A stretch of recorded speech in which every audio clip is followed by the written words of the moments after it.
بسم الله الرحمن الرحيم الحمد لله وكفى وسلام على عباده الذين اصطفى أما بعد.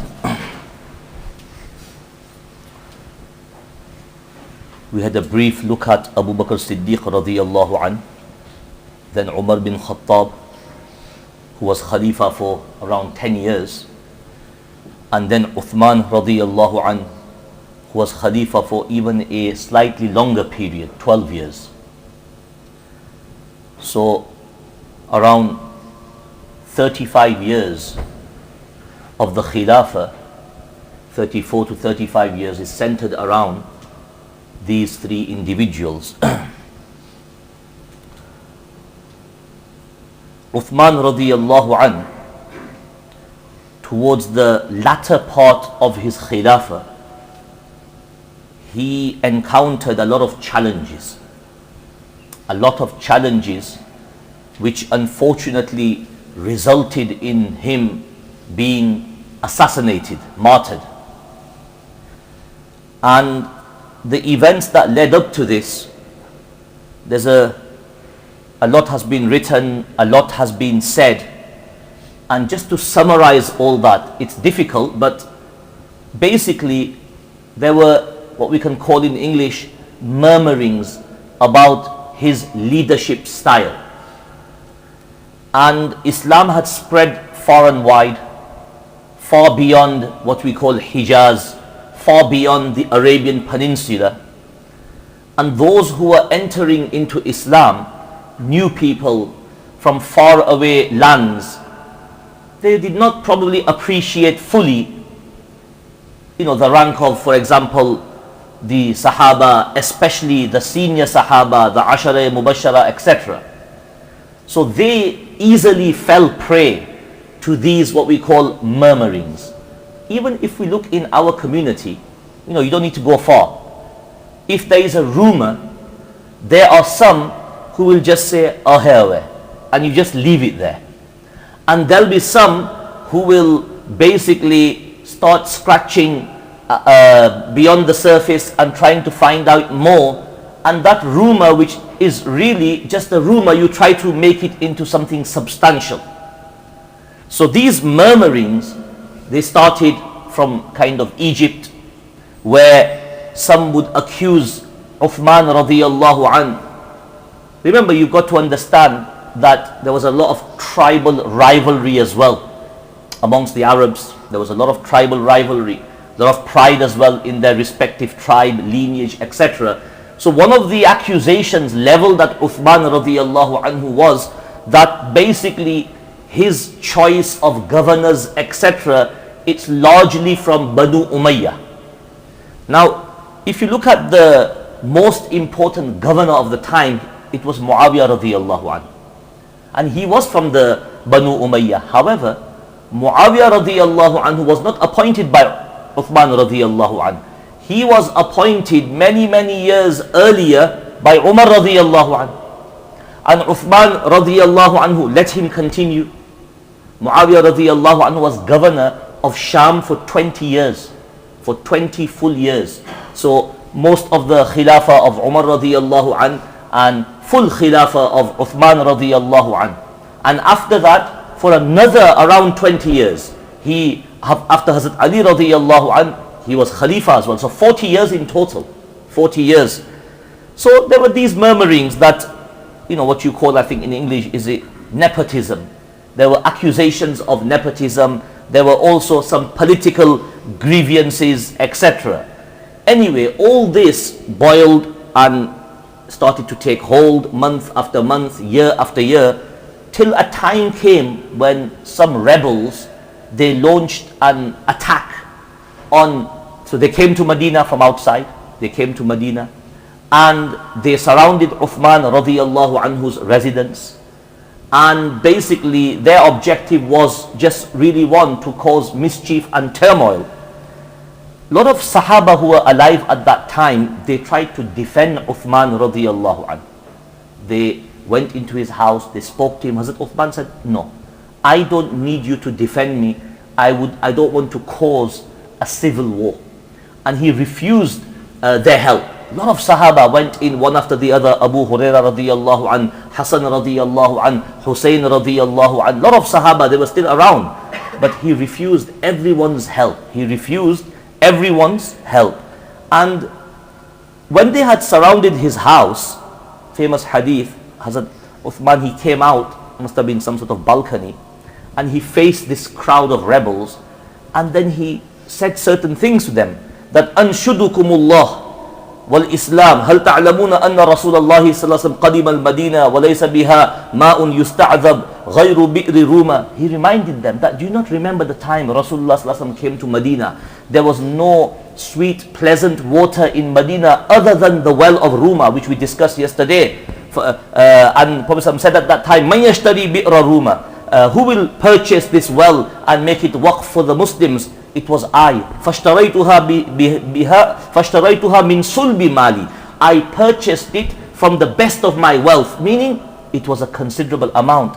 In this way, he reminded the crowd of several things, and they admitted to everything. They said, yes, we agree with you.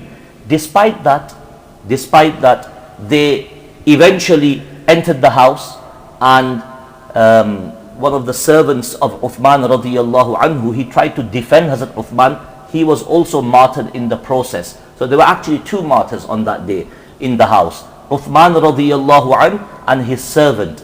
And one or two of the rebels also got killed as well in the skirmish that followed. And they say that Uthman radiyallahu anhu, he was reading the Quran while he was martyred. He was reciting the Quran, the very Mus'haf which he had put together in his lifetime, and he was also fasting on that day. And they say that the Quran was open on the page فَسَيَكْفِيكَهُمُ, which is in the end of the first juz, and his blood actually spilled onto this verse. The meaning of this verse is that surely Allah will suffice you. فَسَيَكْفِيكَهُمُ. Sayakfi, before the verb yakfi, there's a sin. I'll tell you a little Arabic rule here, which I learned myself very recently. We've got a few Arabi dans here, Farook as well. I'll tell you a little rule. You know, seen generally, what is seen used for? Come on, tell me. To give what meaning? Soon. Okay? That's like for starters. When we went to Syria in June last year, we went to meet this Arab, mashallah, teacher in Damascus, a sheikh. He was an expert in Arabic. He has dars in the Umayyad Masjid, I think every Wednesday or Thursday. This is after obviously post Bashar. And the reason we went to meet him is that his teacher, his name is Sheikh Mazin. He's almost 100 years old. He's still alive as we speak. He's still alive. He's a very senior teacher of Sham in Hadith, in Fiqh, in Nahwa, etc. So we wanted to get Ijazatul Hadith from Sheikh Mazin. Now, Qaddar Allahu ma sha. Unfortunately, Sheikh Mazin was not well, and Sheikh Mazin also has this unique Ijazah of a hadith related to Adhan. So we wanted to get Ijazah for that as well. Just before we went, Mufti Shabbir Sahab had just been, and he was fortunate enough to meet him, and he took Ijazah from him as well. So he was quite ill, so we couldn't meet him. When we went in December as well, we tried our best again. Unfortunately, he was ill. He was again still quite ill. He's 100 years old, so you can thingy. And I think his student, this teacher who we went to see, he was rather hesitant that, look, I don't want to kind of put pressure on my teacher. Anyway, when we were sitting with him, this was in June, he started talking about what he does, etc. He's been teaching Nahwa for 30, 40 years. And then he told us, so I said to him that, you know, teach us something unique, something which is not the norm. So he then said that about this letter seen. Those of you who are learned Arabic, you'll know that usually we translate seen as soon, okay, near future. Sayadribu, he will soon hit. Okay, that's the general tarjuma, seen and sawfa. So we're talking about seen here. So he said many a times seen comes for tahqiq. Tahqiq means for emphasis. You don't translate there soon. Okay, you translate like indeed, verily, and then he gave us some beautiful examples from the Quran. One verse he gave us, sanurihim ayatina fil afaq. You don't translate that soon we will show them our signs. No, indeed we will show them our signs. Sanurihim. Okay, like in this Quran verse, fasayakfikahumullah. Indeed Allah will suffice you against them. Allah is sufficient for you against them. You know, since he taught us that rule that day, I mean, I had never come across this rule before. After that, especially in the Ahadith, when scene would come, I would carefully analyze which of the two translations will fit better here. Usually it's the scene in the meaning of qad. Surely, tahqiq, that translation is better. If you look here, fasayakfikahumullah, which translation is better? It's the one with emphasis. It's the one with emphasis. So you know, Arabic is a unique language. There's always something new to learn. We think that we learn 10, 15, 20 rules, 30 rules, and we know it all. And basically, this teacher, he teaches at a high level. He doesn't teach the basics. He teaches at a very high level. Even when we went now as well in December, he gave us a few gems. We sat with him for around an hour. Obviously our objective was to meet Sheikh Mazin, but unfortunately we couldn't meet him again. Make dua that if we get a chance again to go in the future and meet him. You know, 100-year scholar carries with him a huge legacy. That's what you got to appreciate. Once that scholar is gone, he takes 100 years with him. Nobody can replace him. Nobody. And if you want me to give you an example, and then we will conclude for today, there was a scholar in Morocco, Fez, Sheikh Abdul Rahman Al-Kattani. He was the son of a very senior scholar, Sheikh Abdul Hayy Kattani, who passed away in 1963. Just the name Kattani, it's a very scholarly family, going back hundreds of years. There's Kattani still today in Morocco, and some of them migrated to Damascus around 100 years ago. There's a Kattani branch in Damascus as well. Very scholarly. And I'll just give you a small example. Sheikh Abdul Rahman Kattani's father, Abdul Hayy, rahimahullah, in his lifetime, he wrote over 100 books. He wrote over 100 books. Many of his books survive today, they're in print as well. And he was very active against the French occupation in Morocco.